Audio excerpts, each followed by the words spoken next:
سورۃ القصص بسم اللہ الرحمن الرحیم۔ یہ جو 8 صورتیں ہیں ان میں نوٹ کر لیجئے کہ 4 صورتیں یہ ایک مزاج کی ہیں تقریباً۔ سورۃ الفرقان، سورۃ الشعراء، سورۃ النمل، سورۃ القصص، یہ آخری ہے، اس چوکے کے اندر یہ آخری ہے۔ پھر 4 وہ ہیں کہ جن میں وہ بالکل نمایاں قدر مشترک ہے کہ اس میں الف لام میم الف لام میم الف لام میم الف لام میم، تو 4 کے یہ 2 سب گروپس ہیں ان 8 صورتوں کے۔ لیکن پہلے سب گروپ میں سے ایک صورت وہ ہے کہ جو بغیر حروف مقطعات کے ہے، باقی 2 تاسین میم سے، ایک تاسین سے۔ اور ایک نقطہ یہ نوٹ کر لیجئے کہ اکثر و بیشتر صورتیں جو آئی ہیں، طٰہٰ، سورہ طٰہٰ جو ہے اس میں توئے آئی ہے شروع میں، اور اس میں بھی اکثر و بیشتر حصہ حضرت موسیٰ علیہ السلام کے واقعات پر مشتمل ہے۔ یہ تاسین میم، تاسین، ان میں بھی آپ نے حضرت موسیٰ کا ذکر جو ہے ہر صورت کے اندر موجود ہے۔ تو اس میں اشارہ کیا ہے بعض حضرات نے کہ حروف مقطعات جو ہیں ان کی ایک توجیہ یہ بھی کی گئی ہے کہ یہ جو حروف ہیں اب عربی اور عبرانی زبان کے، یہ چیزوں کی اشکال سے اخذ کیے گئے ہیں۔ بعض زبانوں کے حروف جو ہیں وہ آوازوں پر مبنی ہیں، اور بعض کے جو ہے جیسے چینی زبان ہے وہ بھی چیزوں کی شکلوں سے ان کے الفابیٹس بنے ہیں۔ تو عبرانی اور عربی کے بھی جو ہے وہ اصل میں چیزیں یا اشیاء، ان کی شکلوں سے انہوں نے حروف اپنے اخذ کیے ہیں۔ مثلا توئے کو وہ لکھتے ہیں سانپ کی طرح، اگر جو ناگ جو ہے اس نے پھر اٹھایا ہوا ہے اور نیچے کنڈلی ماری ہوئی ہے، یہ توئے ہے۔ تو طا جو ہے وہ گویا کہ سانپ کی علامت ہے، نون جو ہے وہ مچھلی کی علامت ہے۔ نون یوں کر کے اور ایک طرف اس کے نقطہ ڈال دیں تو بالکل مچھلی، آپ نے کبھی دیکھا ہوگا تو اکثر و بیشتر جو بھی ڈرائنگز ہوتی ہیں، پینٹنگز ہوتی ہیں، وہ مچھلی کی شکل نون کی ہے، اس لیے ذنون کہا گیا، مچھلی والا۔ اور قرآن مجید میں ایک سورت ہے سورہ نون، جس کا اختتام ہوتا ہے حضرت یونس علیہ السلام کے ذکر پر کہ جو مچھلی کے پیٹ میں جن کو اللہ نے پہنچا دیا تھا۔ تو اس اعتبار سے حروف مقطعات میں سے بعض چیزیں جو ہے مناسبت والی نظر آتی ہیں۔ تو یہ جو صورتیں ہیں، سورہ شعراء اس میں بڑی تفصیل کے ساتھ آیا ہے، سورہ طٰہٰ میں وہ تو میں آپ کو بتا چکا ہوں کہ 8 میں سے 5 رکوع پورے حضرت موسیٰ علیہ السلام کے حالات پر ہیں۔ اسی طرح اب جو صورت یہ آ رہی ہے سورہ قصص، اس میں بھی حضرت موسیٰ علیہ السلام کے حالات اس میں ذرا اور پہلے کے ہیں۔ ہم اس سے پہلے پڑھ چکے ہیں کہ جب مدین سے واپس آ رہے تھے تو آپ کو نبوت ملی ہے، لیکن مدین پہنچ کیسے گئے، یہ واقعہ آپ کو سورہ قصص میں ملے گا کہ یہ جو تو گویا کہ اس تدریج سے حضرت موسیٰ کے حالات آ رہے ہیں کہ جیسے کہ جو آخری دور کے تھے ان کی زندگی کے وہ پہلے آئے ہیں، سورہ بقرہ میں، سورہ اعراف میں، پھر اس کے بعد جو ہے اس سے پہلے کے وہ پھر آپ کو 3 صورتوں میں ملے ہیں، اور بالکل ابتدائی دور کی جو چیزیں وہ سورہ قصص میں ملیں گی۔ طاسیم میم تلک آیات الکتاب المبین، یہ ایک روشن کتاب کی آیات ہیں۔ نتلو علیک من نبأ موسیٰ وفرعون بالحق لقوم یؤمنون۔ اب دیکھیں یہاں شروع ہی سے بات ہو رہی ہے حضرت موسیٰ علیہ السلام کے بارے میں۔ ہم سناتے ہیں آپ کو کچھ احوال موسیٰ کے اور فرعون کے، بالحق، حق کے ساتھ، لقوم یؤمنون، ان لوگوں کے لیے جو ایمان لاتے ہیں یا ایمان لائیں یا ایمان والے ہیں۔ ان فرعون علا فی الارض، یقیناً فرعون نے بہت سرکشی کی تھی زمین میں، بہت ادھم مچایا تھا۔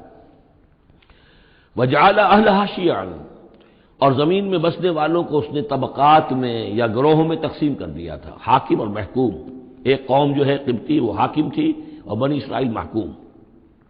یستضعف طائفۃ منہم، اس نے دبایا ہوا تھا نیچے ایک گروہ کو، بنی اسرائیل کو دبایا ہوا تھا اور شدید ان کے اوپر جو ہے سختیاں ہو رہی تھیں۔ یذبح ابناہم، ان کے بیٹوں کو ذبح کر دیتا تھا، ویستحیی نساءہم، اور زندہ رکھتا تھا ان کی عورتوں کو۔ انہ کان من المفسدین، یقیناً وہ فساد مچانے والوں میں سے تھا۔ وَنُرِيدُ أَن نَّمُنَّ عَلَى الَّذِينَ اسْتُضْعِفُوا، اور ہم نے یہ ارادہ کیا کہ ہم احسان کریں ان پر کہ جو دبا لیے گئے ہیں، جنہیں ستایا جا رہا ہے، دبایا جا رہا ہے، پیسا جا رہا ہے، جن پر ظلم ہو رہا ہے، ہم ان پر احسان فرمائیں۔ فی الارض، زمین میں، وَنَجْعَلَهُمْ أَئِمَّةً، اور انہی کو امام بنائیں، اب ان کو دنیا میں طاقت دیں، سربلندی دیں۔ وَنَجْعَلَهُمُ الْوَارِثِينَ، اور انہی کو ہم وارث بنا دیں۔ وَنُمَكِّنَ لَهُمْ فِي الْأَرْضِ، اور ان کو زمین میں تمکن عطا کریں۔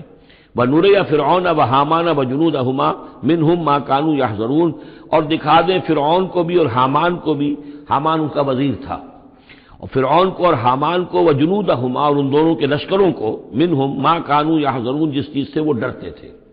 اب ما كانوا يحذرون میں ایک تو کچھ روایات ہیں جو ہماری تفسیری جو روایات ہیں ان میں کثرت سے آ گئی ہیں، اور وہ یہ ہے کہ خواب دیکھا تھا اس نے کہ اسرائیلیوں میں ایک بیٹا پیدا ہوا ہے، فرعون نے خواب دیکھا تھا کہ جو تمہاری مملکت کو برباد کر دے گا، تمہیں ختم کر دے گا۔ اسی خواب کے بعد اس نے، جیسے کہ حضرت مسیح کے بارے میں انجیل میں یہ ہے صراحت کے ساتھ، اور اس کے بعد جو ہے وہ وہاں پہ جو بھی نوزائیدہ بچہ تھا اس کو قتل کرنے کا معاملہ شروع ہو گیا تھا۔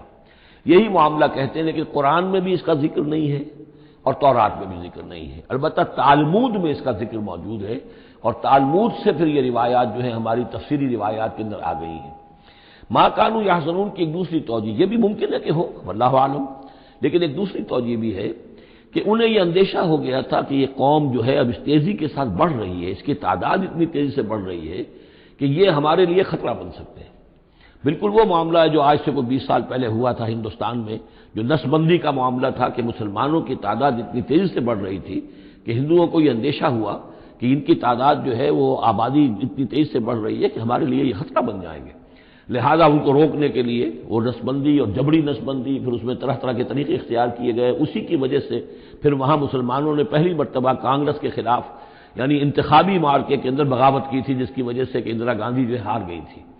تو یہ معاملہ جو ہے محسوس ہوتا ہے کہ وہاں یہ محسوس کیا جا رہا تھا کہ یہ جس تیزی کے ساتھ ان کی افزائش نسل ہو رہی ہے یہ ہمارے لیے خطرہ بن سکتے ہیں، یہ وجہ ہے کہ ان کے بچوں کو جو نرینہ اولاد ہے انہیں قتل کیا جا رہا تھا۔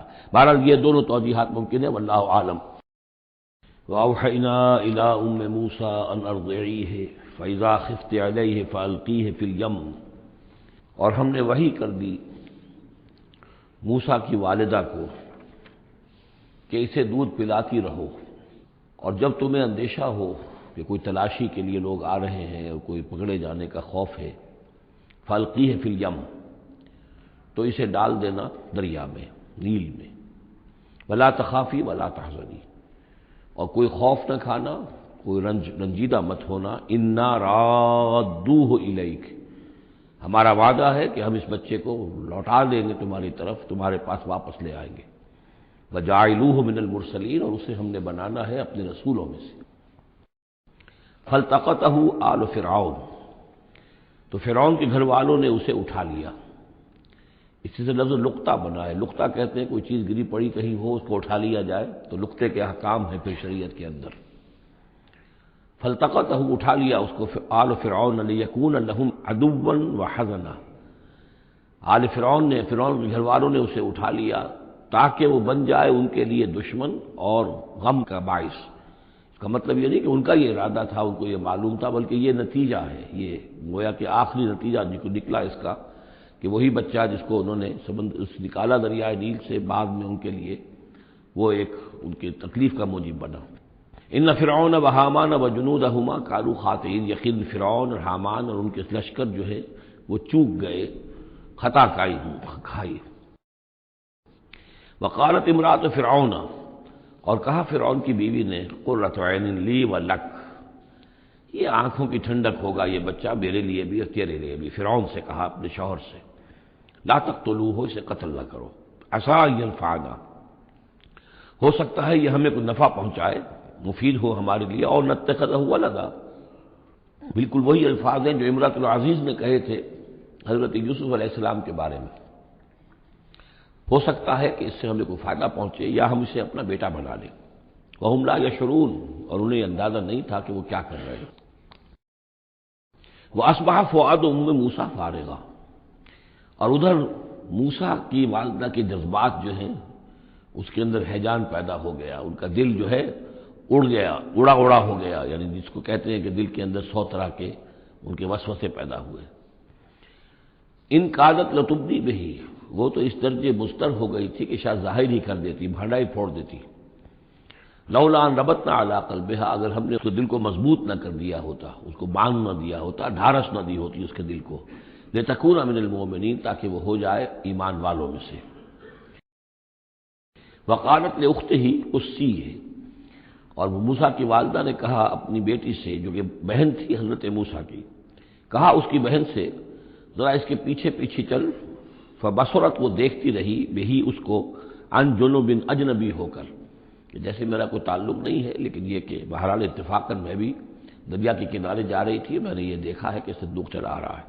وَهُمْ لَا يَشْعُرُونَ، انہیں اس کا احساس نہیں ہوا کہ یہ تو جان بوجھ کر پوری طریقے سے یہاں پہنچی ہے، پورے اپنے ارادے کے ساتھ۔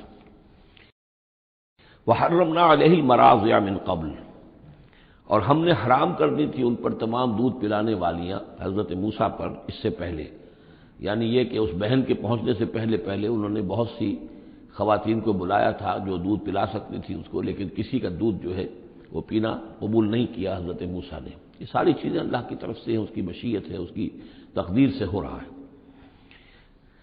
وحرمنا علیہ المراضع من قبل فقالت، اب یہ پہنچی وہاں تو وہاں تو تشویش تھی، اتنا بچہ اچھا ہے، خوبصورت ہے۔ والقیت علیک محبۃ منی، ہم پڑھ آئے ہیں سورہ طٰہٰ میں ایسی موہنی صورت کے اس کے اوپر محبت کا پرتاؤ اللہ تعالیٰ نے اپنی محبت کا پرتاؤ ڈالا۔ تو اب وہ تشویش میں تھے کہ کیا ہوگا اس کا، کون دودھ پلائے۔ ابھی میرا خیال ہے کہ فیڈرز تو ابھی ایجاد نہیں ہوئے ہوں گے کہ دودھ پلانے کا کوئی اور نظام ہو۔ قالت، تو اس نے کہا هل ادلکم علی اہل بیت یکفلونہ لکم، تو کیا میں تمہاری رہنمائی کروں ایک گھر والوں کی طرف کہ جو اس کی کفالت کریں گے، اس کو پال دیں گے تمہارے لیے، وہم لہ ناصحون، اور وہ اس کے خیر خواہ ہیں۔ فرددناہ الی امہ کی تقر عینہا، تو ہم نے لوٹا دیا اسے اس کی والدہ کی گود میں تاکہ اس کی آنکھیں ٹھنڈی رہیں، ولا تحزن، اور وہ رنجیدہ نہ ہو، ولتعلم ان وعد اللہ حق، اور تاکہ اس کو معلوم ہو جائے ام موسیٰ کو کہ اللہ کا وعدہ حق ہے، سچا ہے، جو اس نے کہا تھا کہ لوٹا دیں گے وہ لوٹا دیا۔ ولکن اکثرہم لا یعلمون، لیکن اکثر لوگ جانتے نہیں ہیں۔